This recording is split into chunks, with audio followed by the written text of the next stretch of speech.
欢迎来到西卡弟弟的手工星球。小朋友们，你们见过鸟巢吗？大部分的鸟儿会将自己的巢穴建在2根树枝中间。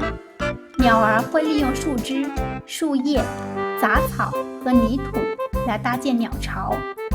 它们每天坚持不懈地从各处找来搭建的材料，细心认真地建筑一个牢固的房子，以此来给自己的鸟宝宝遮风挡雨。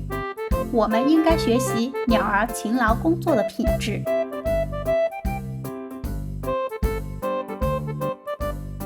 你喜欢这样的鸟巢吗？快快动手做一个吧！大家好，本期视频带大家做一个温暖的鸟巢。准备材料如图所示，印有树杈的背景板、拉菲草、半圆形保丽龙球、彩色纸条、三角形亚克力材料、活动眼珠、双面胶、马克笔。现在开始操作吧。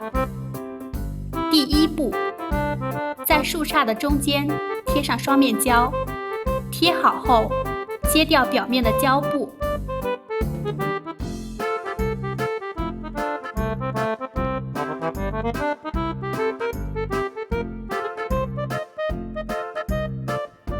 第二步，将拉菲草粘贴到树杈的中间做鸟窝。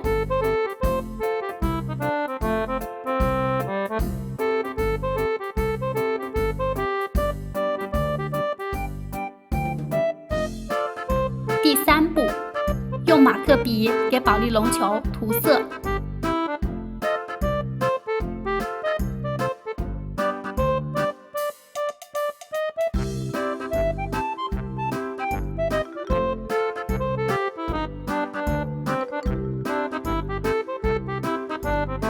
第四步，将彩色纸片和涂好色的保丽龙球粘贴到鸟巢的上方，做小鸟的身体。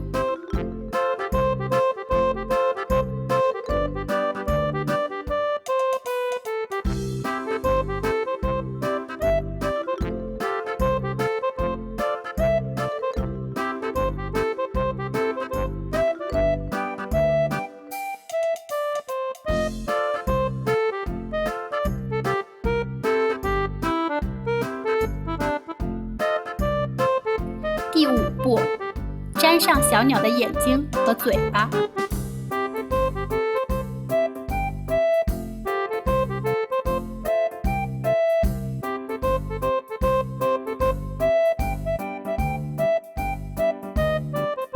就这样，一个漂亮又温暖的鸟巢就做好了。你喜欢这样的鸟巢吗？